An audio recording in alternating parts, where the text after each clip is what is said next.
All right. Thank you, everyone, for coming back and joining us for our last segment of the day. We're going to finish it off with some education and going back to our state's capital in Columbus and Professor Phil, who will be reading to us some Don Quixote and doing a book club here. So I think we're going to have a lot of fun with that. I'm looking forward to it. It's a classic, a 17th century classic. I know there was a movie made after it as well, and I think they'll probably explain some of that to us. We're really looking forward to it. And introducing Professor Phil. What a look. Oh, good afternoon. I didn't see you there. All right. So as Aaron said, we're going to be doing Don Quixote. The only real question we've got is, do you just want to listen to me read, or are we going to read this together? If you want to read, just wave your hand. Nothing. All right. Good enough. Okay. So, as Aaron said, 17th century was the early 1600s. It was Don Quixote was published in two parts in 1605 and 1615, if I remember correctly. It's a Spanish novel. It's considered the first modern novel. And while it's one of my favorites, this is going to be new for all of us because I've never read it in English before. Who knew? What it's basically about is there's an old nobleman in Renaissance Spain. So Renaissance Spain is reasonably modern. If you think of it about like the American Revolutionary War times, you're not going to be very far off. That kind of technology, that kind of society, a little more art. But Don Quixote's big passion is stories about knights. And he goes a little nuts and he thinks he is one. And then he goes off and has a bunch of adventures. That's what happens. As Aaron mentioned, and as you may have seen in the write-up, there is a film. It is a brilliant film called Man of La Mancha. I strongly recommend that you watch that at some point. It will help you get an idea of what the story is overall. But you can certainly get an idea of what the story is like right here. For right now, I am going to hand you this screen. This is what we'll be reading. It's a reasonably short novel, or a novel. But we'll get through it. All right. Well, I got to go back to this for a second. All right. Joni, you're going to have to watch this because I can't see enough of everybody. Is everybody ready? If you're not, make a bunch of noise and wave your hands. Okay. If highlight works. Perfect. I'm going to highlight each sentence as we go, and we're going to stop a lot so we can talk about what's going on. So we're all familiar with the story itself. So, Don Quixote by Miguel de Cervantes. In a village of La Mancha, the name of which I have no desire to call to mind, there lived not long since one of those gentlemen that keep a lance in the lance rack, an old buckler, a lean hack, and a greyhound for coursing. So what are we saying there? Again, they're just saying there's a nobleman. Hidalgo is the name that they're using with gentleman. That's Spanish for a gentleman of noble birth. So he's a fairly wealthy guy, owns some land, and for some weird reason, despite the fact that nobody uses a lance, he's got one, and he's got a shield, and a hack is an old horse, usually used for plowing, and he's got a greyhound, and coursing is just racing. An olla of rather more beef than mutton, salad on most nights, scraps on Saturdays, lentils on Fridays, and a pigeon or so extras on Sundays, made away with 3/4 of his income.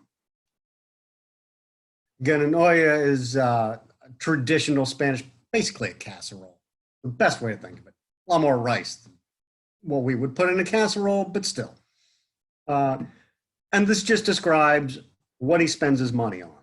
So while he's a fairly wealthy nobleman, he's not very rich. That's not a rich man's diet. And he spends most of his money just on this food.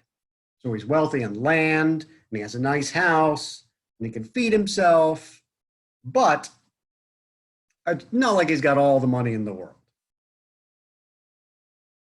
The rest of it went in a doublet of fine cloth and velvet breeches and shoes to match for holidays, while on weekdays he made a brave figure in his best homespun.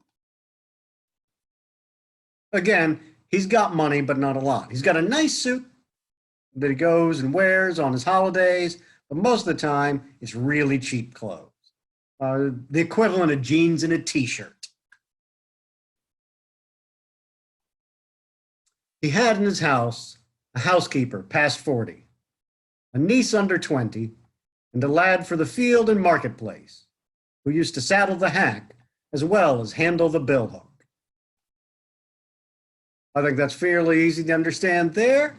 He's got a housekeeper, he's got a young niece, and there's a boy that works. Mostly the boy works on the farm that's around there, but does a little bit of the horse work as well, because somebody's got to take care of this old horse. The age of this gentleman of ours was bordering on 50. He was of hardy habit, spare, gaunt-featured, a very early riser, and a great sportsman. All right, so we've got a middle-aged guy, and he's pretty healthy. He likes, when they say sportsman, mostly they mean going. So he likes to go out and do those things. He gets up early, and while he's healthy, he's also very thin. There's a drawn, long, thin face, like me. They will have it that his surname was Quixote or Quesada. For here there is some difference of opinion among the authors who write on the subject, although from reasonable conjecture, it seems plain that he was called Ch1. All right. None of this really matters because nobody cares about his real name. The only interesting thing about this is that the X has changed in modern Spanish, the Spanish that Cervantes wrote in, and the Spanish that Don Quixote speaks himself. And unless you're really interested in that, not a big deal. And if you are, let me know, we'll talk about it. This, however, is of but little importance to our tale. It will be enough not to stray a hair's breadth from the truth in the telling of it. Again, even Cervantes doesn't care what the guy's name is or how it's pronounced. All right, so that starts our story. As we said, a nobleman with some money, but not a lot, and he likes to run around and hunt. He does okay for himself as a small household. Too far. On to the next paragraph. You must know then that the above-named gentleman, whenever he was at leisure, which was mostly all the year round, gave himself up to reading books of chivalry with such ardor and avidity that he almost entirely neglected the pursuit of his field sports and even the management of his property. And to such a pitch did his eagerness and infatuation go, that he sold many an acre of tillage land to buy books of chivalry to read, and brought home as many of them as he could get. All right, so that's where all his money's going. He loves the books about knights. That's his biggest love in the world. And he will sell off his land where he gets income. He will sell off the land that makes food for him and buys a bunch of books, spends all his time reading them.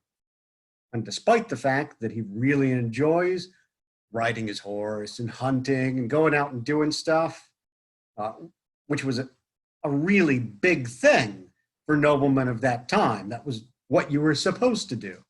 Well, he skips a lot of that because he'd rather just sit around and read the books about knights. But of all, there were none he liked so well as those of the famous Feliciano da Silva's composition. Their lucidity of style and complicated conceits were as pearls in his sight, particularly where in his reading he came upon courtships and cartels, where he often found passages like, "The reason of the unreason, with which my reason is afflicted, so weakens my reason, that with reason I murmur at your beauty." Or again, "The high heavens, that of your divinity, divinely fortify you with the stars, render you deserving of the desert your greatness deserves." If that didn't make any sense to you, what I just read, it's not supposed to. Don't worry about it. Cervantes had a thing about the chivalry and the knighthood tales, and he thought they were written kind of ridiculously because they said things like that that didn't make any sense to anybody. When he wrote this in Spanish, whenever he would write that, he would use an old form, like you might find in Shakespeare in English or in the King James Version of the Bible. But that's what Don Quixote likes. He likes those weird, long sentences and things that are strange. Over conceits of this sort, the poor gentleman lost his wits and used to lie awake striving to understand them and worm the meaning out of them, what Aristotle himself could not have made out or extracted had he come to life again for that special purpose. Again, this is Cervantes saying that none of that language makes any sense at all. Even the smartest person he could think of, Aristotle, if he was alive today, he couldn't understand what they were reading there. It wouldn't make any sense to anybody. And Don Quixote keeps trying to make sense of it, and it's starting to affect how he thinks. He was not at all easy about the wounds which Don Belianis gave and took, because it seemed to him that, great as were the surgeons who had cured him, he must have had his face and body covered all over with seams and scars. So you might have noticed in movies or in books that you read, let's say you watch an action movie. I don't know. I can't even think of a recent. Sir Will Smith is running around as a cop and shooting a bunch of people, and he keeps getting beat up during the movie. But at the end of the movie, he looks just fine. He looks like Will Smith. He's not broken apart, not bleeding, covered in scars, maybe a little bit. But it doesn't really mess him up, and that doesn't make a lot of sense. And that gives Don Quixote kind of a problem when he's reading that sort of thing. He commended, however, the author's way of ending his book with the promise of that interminable adventure. And many a time he was tempted to take up his pen and finish it properly, as is there proposed, which no doubt he would have done, and made a successful piece of work of it too, had not greater and more absorbing thoughts prevented him. So at the end of that story, the author says, well, the hero goes on and does a bunch more things. And what those adventures are up to you, the reader. Which is a nice way to end a book, because even if they tell you it's over, you still think about what's going on in the book afterward and create your own stories. A wonderful thing to do. But Don Quixote probably would have done that, except he had a different idea, which we'll learn about soon. Many an argument did he have with the curate of his village, a learned man, and a graduate of Siguenza, as to which had been the better knight, Palmerin of England or Amadis of Gaul. Curate's just a priest. It's the local clergy person. That's his preacher. And his preacher went to a good school. And they argue who's better as a knight. Not a lot of other people would care. But the priest, is doing it for one, because it amuses Don Quixote and keeps him happy, and that's kind of the job of the local preacher.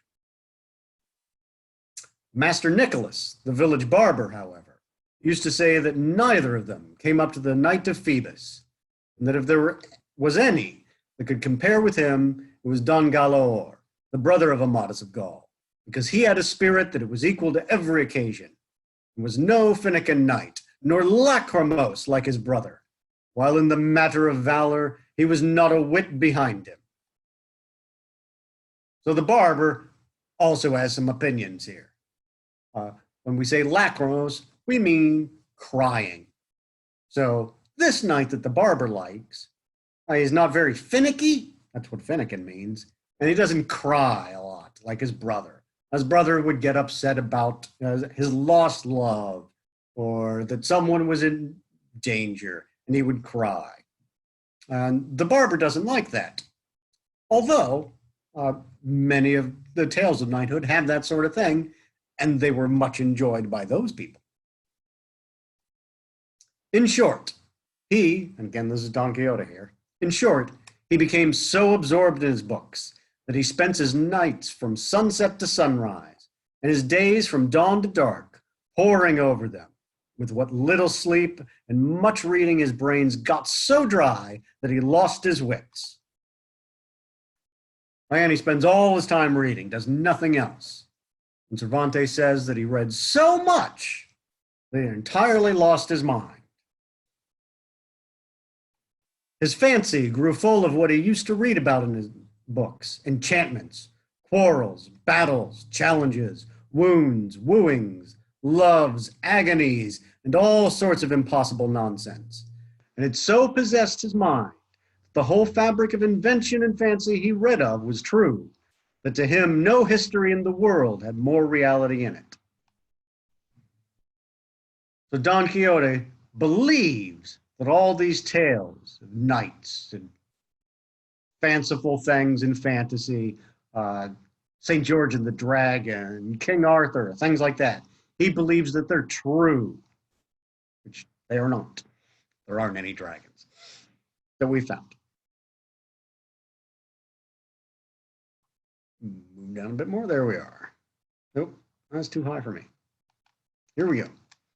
He used to say that the Cid Rudias was a very good knight, but he was not to be compared with the Knight of the Burning Sword, who with one backstroke cut in half two fierce and monstrous giants. Just comparing two classic tales of knighthood. He thought more of Bernardo DiCaprio, because at Roncesvalles he slew Roland in spite of enchantments, availing himself of the artifice of Hercules when he strangled Antaeus, the son of Terra, in his arms. This is a reference to classical Greek mythology. Antaeus was the son of a Titan. They came before the gods, and he couldn't be beaten. He was stronger than everybody as long as he held to the ground. Hercules picked him up and then beat him because he wasn't touching the ground. And he says that this knight Bernardo was just as strong as that because he beat Roland, who was probably, with maybe the exception of El Cid, the most famous of the Spanish knights. He approved highly of the giant Morgante because, although of the giant breed, which is always arrogant and ill-conditioned, he alone was affable and well-bred. So that's what's important. It's not so much, that's what's important to Don Quixote. Not so much that you're strong and you can beat people up as a knight. It's that you're a nice person. You're friendly to people and are kind to others. But above all, he admired Reinaldos of Montalban, especially when he saw him sallying forth from his castle and robbing everyone he met. And when beyond the seas he stole that image of Mahomet, which, as his history says, was entirely of gold. This is an unfortunate passage because it's mostly that Cervantes like many of the wealthy Spaniards of the early 17th century, was rather racist against Muslims. That's basically what that is. That's what people like back then. So that's what he's pushing. Not something we should emulate or try to be like ourselves. To have a bout of kicking at that traitor of a Ganelon, he would have given his housekeeper and his niece into the bargain. So that's what he wants to do. Don Quixote would give up everything that's important to him if he could be a knight and have those kind of adventures. In short, nope, not highlighting. In short, his wits being quite gone, he hit upon the strangest notion that ever madman in this world hit upon. And that was that he fancied it was right and requisite, as well as for the support of his own honor as for the service of his country, that he should make a knight-errant of himself, roaming the world over in full armor and on horseback in quest of adventures, and putting in practice himself all that he had read of as being the usual practices of knights-errant, righting every kind of wrong, and exposing himself to peril and danger from which, in the issue, he was to reap eternal renown and fame. So this is where Don Quixote finally gets the big idea. He's going to become a knight, ride all over the country, making things right, doing the good things, not just for himself, and because that'll make him famous, although that's an important part of it for him, but because that's what he should do for his country. Spain will be better, the people will be better, if he just becomes a knight. Already the poor man saw himself crowned by the might of his arm, Emperor of Trebizond at least, and so, led away by the intense enjoyment he found in these pleasant fancies, he set himself forthwith to put his scheme into execution. Don Quixote thinks he's going to be a great knight and thinks everybody's going to really enjoy what he does and give him lots of honor, lots of money, and he will be famous. So he goes right away and starts to become a knight. The first thing he did was to clean up some armor that had belonged to his great-grandfather and had been for ages lying forgotten in a corner, eaten with rust and covered with mildew. So armor still exists at the time they're writing.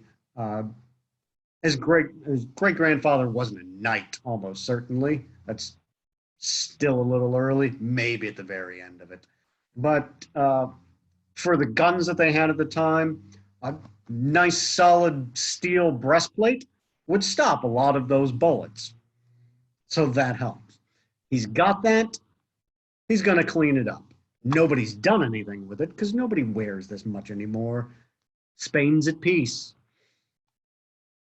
He scoured and polished it as best he could, but he perceived one great defect in it, that it had no closed helmet, nothing but a simple morion. Okay, so there's a helmet, but it doesn't have a face mask. He wants a face mask. All it really has is a strap across so it doesn't fall off and kind of protects the mouth.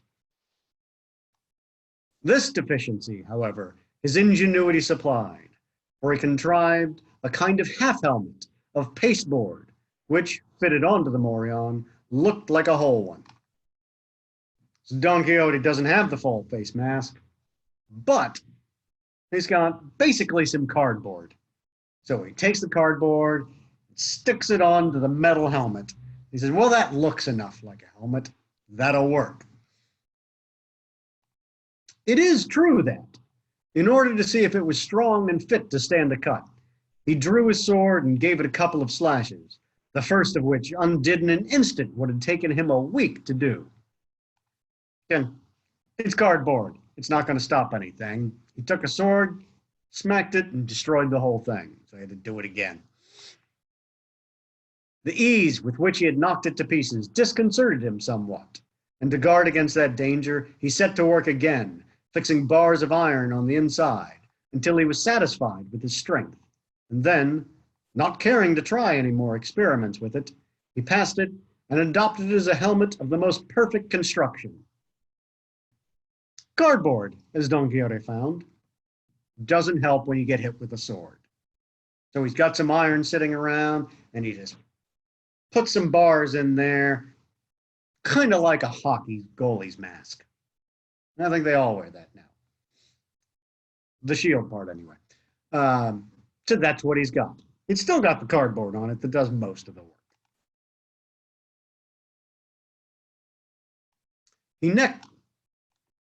next proceeded to inspect his hack, which, with more quartos than a real, real. He next proceeded, this is not, there we go. No, we're not. He next proceeded to inspect his hack, which, with more quartos than a real, and more blemishes than the steed of Gonella, that tentum pellet at ossa fuit, surpassed in his eyes the Bucephalus of Alexander, or the Babieca of the Cid. Don't expect to know the Latin there. Basically, his horse is an old, beat-up horse. It's not in good shape. It's got sores, and it's about to die at any moment. But he thinks it is just as good as the greatest knight's horses, the famous horses that everybody knows.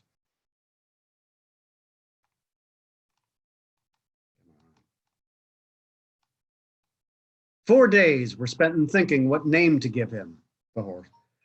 Because, as he said to himself, it was not right that a horse belonging to a knight so famous, and one with such merits of his own, should be without some distinctive name, and he strove to adapt it so as to indicate what he had been before belonging to a knight errant, and what he then was, for it was only reasonable that, his master taking a new character, he should take a new name, and that it should be a distinguished and full-sounding one, befitting the new order and calling that he was about to follow.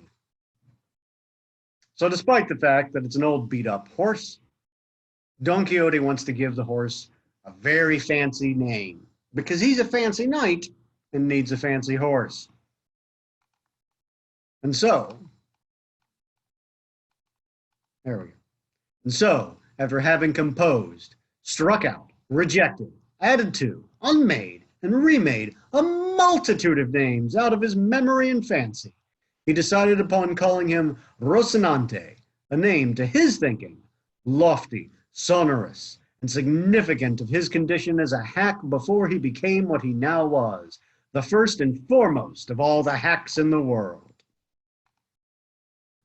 So Don Quixote goes through a bunch of different names and says, this is the one I'm going with. I like this name, because it signifies that he was an old beat-up horse, but now he is a brilliant, strong horse.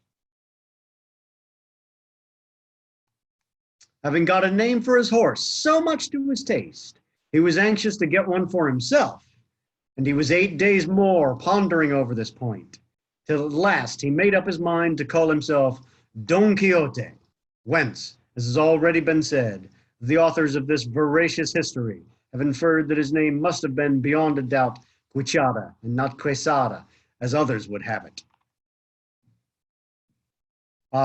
Quixote doesn't really mean anything then. There's now a word called quixotic, which means confused and bizarre, a little strange. It didn't mean that then. The reason it means that is because of this book itself. Don Quixote's name became that. Too far. Recollecting, however, that the valiant Amadis, he's not a violent, angry man, he's a brave man. Recollecting, however, that the valiant Amadis was not content to call himself curtly Amadis and nothing more, but added the name of his kingdom and country to make it famous, and called himself Amadis of Gaul, he, like a good knight, resolved to add on the name of his, and to style himself Don Quixote of La Mancha, whereby, he considered, he described accurately his origin and country, and did honor to it in taking his surname from it. So he decided on his name, and he says, "This is the place I'm from," as part of his name, because that's what the most famous people did, and he wants to be like them. So then, his armor being furbished, this morion turned into a helmet, his hat christened, and he himself confirmed, he came to the conclusion that nothing more was needed now, but to look out for a lady to be in love with. For a knight-errant without love was like a tree without leaves or fruit, or a body without a soul. So many of the stories of knighthood aren't just about running around hitting people with your lance and your sword, beating up giants and dragons and bad knights. Finding a noble woman and falling in love and running after her and trying to make her fall in love with you. And that's what Don Quixote thinks he should do now that he's fixed his armor, he's cleaned up his horse, given his horse a name, and he's given himself a name.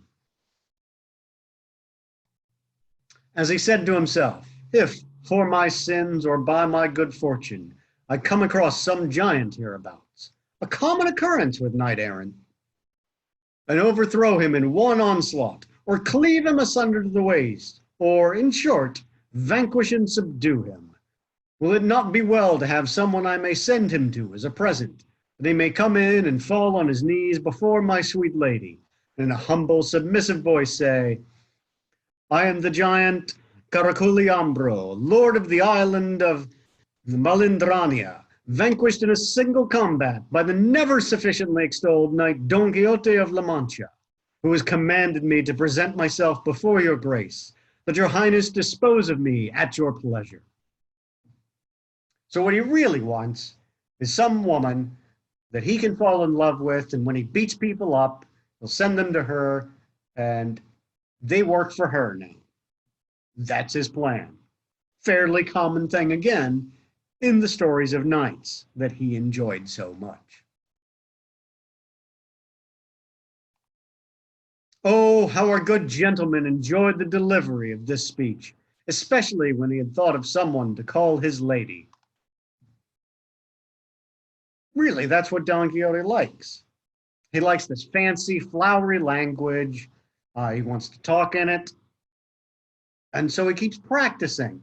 He says, boy, that would be a lot of fun to do. I'm going to beat some people up.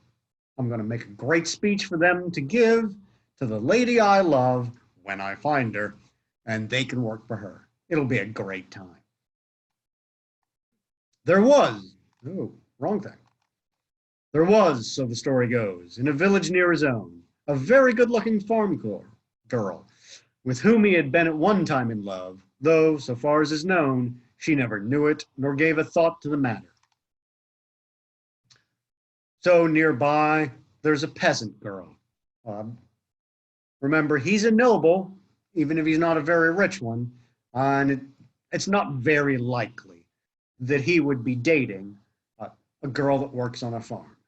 It's possible, but unlikely. At one time, he knew her, and he thought he might be in love with her, but he never talked to her about it, so she never knew. Her name was Aldonza Lorenzo, and upon her he thought fit to confer the title of Lady of his Thoughts. And after some search for a name which should not be out of harmony with her own, and should suggest and indicate that of a princess and great lady, he decided upon calling her Dulcinea del Toboso, she being of El Toboso, a name, to his mind, musical, uncommon, and significant, like all those he had already bestowed upon himself and the things belonging to him. Well, he's given his horse a name. He's given him a new name. Just figures that the lady he loves, she's going to get a good name, or new name too. This is the one he likes, Dulcinea, which is a great song in the film Man of La Mancha, which is about this book. And that's the end of our first chapter. Let me go ahead and stop this. Let's talk about what we've just been through here. All right, so what do we have? All right. Well, hi, Caitlin. Welcome back. What'd you think about the first chapter here that we've gone through? Did you enjoy it? Was it a good time? Are you interested in the story? Do you have any questions? It was good. It was a good book. We're not done. This is just the first chapter. There's a bunch of fun stuff. There's giant Oh, windmills and all sorts of fun things. well, you did a good job reading. What's that? You did a good job reading. Well, thank you. You're very kind. If you would like to get ahead, or if anybody else is on here, and I don't think anybody is, but I can't quite tell because everything's dark. Go ahead and send your email address in the chat to us, and I will send you this entire book on email. I wouldn't recommend printing out the whole thing at once. I've got a printed copy in case it was easier for me to read that, and I only printed out the first 3 pages. So about 3 pages at a time, unless you're going to read it on your computer. Does anybody have any questions, Caleb, about what we read? Everything makes sense to you? Phil, how close is the movie to the book? Does it fall along the same lines, or do they just have parts of the book? The movie's pretty close to the book, except the movie is about writing the book. Cervantes wrote the book while he was in prison, so the movie starts with Cervantes himself going to prison and to entertain the other prisoners so they don't beat him up and shank him. He decides to put on a play, and the play is this story. So it's just a little bit different take on the story then. Yeah. Movie. And has music in it because it's a musical. Nice. When was the movie made, you know? I think the late 70s, maybe the early 80s. There's also an excellent episode of Quantum Leap where they put on the play. So you get the story of Don Quixote at about 3 sets back because it's a play about the novel in the fake life that Sam Beckett is in the TV show Quantum Leap. I mean, I watched some Quantum Leap growing up, and I don't remember Don Quixote. It's one of my favorite ones. That's the reason I first watched the film, because I really enjoyed the music when Sam Beckett was singing it. Fantastic. That's wonderful. All right. Well, thank you, Professor Phil. I know I enjoyed it, and Caitlin did as well. Great segment there. I know we'll pick up again next week, right? Where we left off. Next Tuesday, we'll get on to the second chapter. Caitlin, tell your friends, bring them along. All right. Thank you, Caitlin. So that's going to wrap up PALS TV for today. We'll be back again tomorrow morning from 10 a.m. till 4, like we were today. Starting out again from Steubenville and during our travel and leisure. Continuing at the Smithsonian, then jumping over to Heath and doing Together We Grow and learn about some gardening. I know the weather's going to start breaking here, so that's exciting, and it's perfect timing for that. Then back over to Caddis for some bingo, down to Art Outside the Lines for some springtime drawing classes, back over to Heath for video games with Gary. Then finally, we'll be finishing again with Phil here in Columbus, and we'll be doing some cooking classes. So looking forward to that. All right. Well, thank you all. Enjoyed it. And we will see you all tomorrow. Appreciate that. Take care.